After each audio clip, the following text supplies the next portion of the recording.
பரந்தூர் விமான நிலையத்துக்கு எதிரான போராட்டக் குழுவினருடன் தவிக தலைவர் விஜய் இன்று மக்களை சந்திக்கிறார். அங்குள்ள தனியார் திருமண மண்டபத்தில் இந்த சந்திப்பு நடைபெறும் என அக்கட்சியின் பொதுச் செயலர் என். ஆனந்த் கூறியுள்ளார். தமிழகத்தில் வடகிழக்கு பருவக்காற்று வலுவாக வீசுவதால் மழை தொடர்கிறது. ஜனவரி 23 வரை மிதமான மழை தொடர வாய்ப்புள்ளது என வானிலை ஆய்வு மைய அதிகாரிகள் தெரிவித்துள்ளனர். வழக்கத்துக்கு மாறாக ஜனவரியிலும் டெல்டா மற்றும் தென் மாவட்டங்களில் பல இடங்களில் கனமழை பெய்துள்ளது என கூறப்பட்டுள்ளது. கனிமவள கொள்ளையர்கள் மீது நடவடிக்கை எடுக்காமல் புகார் அளித்தவரை காட்டிக் கொடுத்த மிக மிக மோசமான முன்னுதாரணத்தை ஏற்படுத்தியிருக்கிறது திமுக அரசு. ஜவஹர் அலி இறப்புக்கு நீதி வேண்டும் என தமிழக பாரதிய ஜனதா கட்சி தலைவர் அண்ணாமலை வலியுறுத்தியுள்ளார். கனிமவள கொள்ளையர்கள் மட்டுமின்றி அவர் கொடுத்த புகார்களின் மீது நடவடிக்கை எடுக்காமல் இருந்த அனைத்து அதிகாரிகளும் அவரது மரணத்திற்கு பொறுப்பு என அவர் கூறினார். பாரதிய ஜனதா கட்சியின் மாநில தேர்தல் அதிகாரியும் மாநில துணைத் தலைவருமான சக்கரவர்த்தி முதல் கட்டமாக தேர்வான மாவட்ட தலைவர்களின் பட்டியலை வெளியிட்டுள்ளார். 33 மாவட்ட தலைவர்கள் அறிவிக்கப்பட்டுள்ளனர். மீதமுள்ள தலைவர்களின் பட்டியலை திங்களன்று வெளியிட பாரதிய ஜனதா முடிவு செய்துள்ளதாக தெரிகிறது. மாவட்ட தலைவர்களாக தேர்வானவர்களுக்கு பாரதிய ஜனதா மாநில தலைவர் அண்ணாமலை வாழ்த்து தெரிவித்துள்ளார். உத்தரப்பிரதேசம் பிரயாக்ராஜில் கடந்த 13ஆம் தேதி மகா கும்பமேளா துவங்கியது. கும்பமேளாவுக்காக உருவாக்கப்பட்டுள்ள மகா கும்ப நகரில் ஏராளமான கூடாரங்கள் அமைக்கப்பட்டுள்ளன. செக்டார் 19 உள்ள ஒரு கூடாரத்தில் சமையல் எரிவாயு சிலிண்டர்கள் நேற்று திடீரென வெடித்து சிதறின. கூடாரத்தில் தீப்பிடித்தது. தீயணைப்பு வீரர்கள் தீயை அணைத்தனர். உடனே ஆதித்யநாத்தை போனில் தொடர்பு கொண்டு பிரதமர் மோடி விபத்து குறித்த விவரங்களை கேட்டறிந்தார். பொங்கல் பண்டிகை முடிந்து சென்னை திரும்பும் பொதுமக்களால் வண்டலூர், பெருங்களத்தூர் உட்பட தாம்பரம் ஜிஎஸ்டி சாலையில் கடும் போக்குவரத்து நெரிசல் ஏற்பட்டது. நெரிசலில் நகர முடியாமல் ஆம்புலன்ஸ் உட்பட அனைத்து வாகனங்களும் ஊர்ந்து சென்றன. புதுக்கோட்டை வேங்கை வயல் கிராமத்தில் நீர்த்தேக்க தொட்டியில் மலம் கலக்கப்பட்ட சம்பவம் பெரும் அதிர்ச்சியை ஏற்படுத்தியது. இந்த சூழலில் குற்றவாளிகள் கைது செய்யப்படாமல் இருப்பதை கண்டிக்கும் வகையில் தயார் செய்யப்பட்ட ஒரு ஃபிளெக்ஸ் பேனர் ஊரில் வைக்கப்பட்டுள்ளது. அமெரிக்காவின் 47வது அதிபராக டொனால்டு டிரம்ப் இன்று பதவியேற்கிறார். அதிபர் பதவியேற்பு விழா இந்திய நேரப்படி இரவு 10:30 மணி அளவில் நடைபெறும். அமெரிக்க அரசியலமைப்பின்படி ஒவ்வொரு அதிபரின் பதவிக்காலமும் ஜனவரி 20 தான் தொடங்கப்படும். அதிபராக பதவியேற்பவரின் சத்திய பிரமாணம் அமெரிக்க சுப்ரீம் கோர்ட் தலைமை நீதிபதி தலைமையின் கீழ் மேற்கொள்ளப்படும்.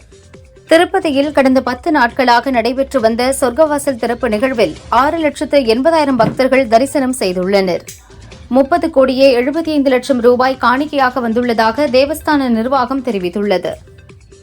MBA, MCA படிப்புகளில் சேருவதற்கான டான்செட் நுழைவுத் தேர்வுக்கு ஜனவரி 24 முதல் பிப்ரவரி 21 வரை www.tancet.annauniv.edu என்ற இணையதளத்தில் விண்ணப்பிக்கலாம்.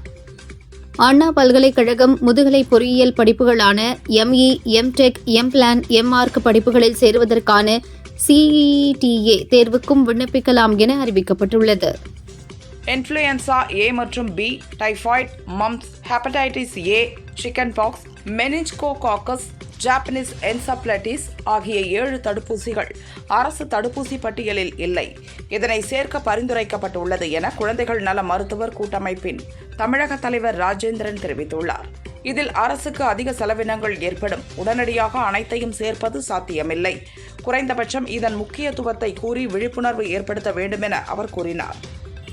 திமுகவினர் மலைப்பாம்பு போன்றவர்கள் நீண்ட காலம் ஆட்சியில் இல்லாமல் இருப்பார்கள். ஒருமுறை ஆட்சி அதிகாரத்திற்கு வந்தவுடன் பணத்தை கொள்ளையடித்து வாரி சேர்த்துக் கொள்வார்கள் என முன்னாள் அமைச்சர் செல்லூர் ராஜு தெரிவித்தார். தொடர் வெள்ளப்பெருக்கு காரணமாக தேனி மாவட்டம் பெரியகுளம் அருகே உள்ள கும்பக்கரை அருவியில் குளிக்க தடை விதிக்கப்பட்டிருந்தது. நீர்வரத்து சீரானதால் இன்று முதல் சுற்றுலா பயணிகள் குளிக்க வனத்துறையினர் அனுமதி அளித்தனர். இதனால் சுற்றுலா பயணிகள் உற்சாகத்துடன் குளித்து மகிழ்ந்தனர். தேனி மாவட்டம் கம்பம் அருகே மேற்கு தொடர்ச்சி மலை அடிவாரத்தில் உள்ள சுருளி அருவியில் வெள்ளப்பெருக்கு ஏற்பட்டது. இதனால் சுற்றுலா பயணிகள் குளிக்க வனத்துறையினர் தடை விதித்தனர். தற்போது நீர்வரத்து சீரானது. மீண்டும் குளிக்க அனுமதி அளித்துள்ளனர். டூரிஸ்டுகள் உற்சாக குளியல் போட்டு வருகின்றனர்.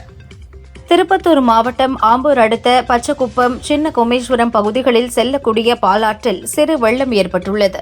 அதனை பயன்படுத்தி அருகில் உள்ள சில தோல் தொழிற்சாலைகள் தோல் கழிவு நீரை நேரடியாக பாலாற்றில் திறந்து விடுவதாக கூறப்படுகிறது.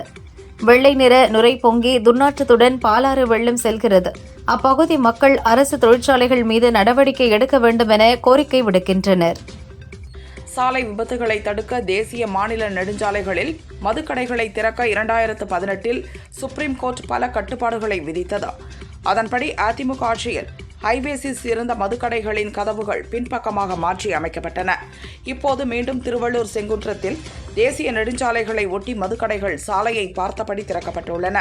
தமிழக அரசு மற்றும் டாஸ்மாக் நிர்வாகத்தின் இந்த செயலால் தேசிய நெடுஞ்சாலை ஆணையத்தின் தமிழக அதிகாரிகள் கடும் அதிருப்தி அடைந்துள்ளனர்.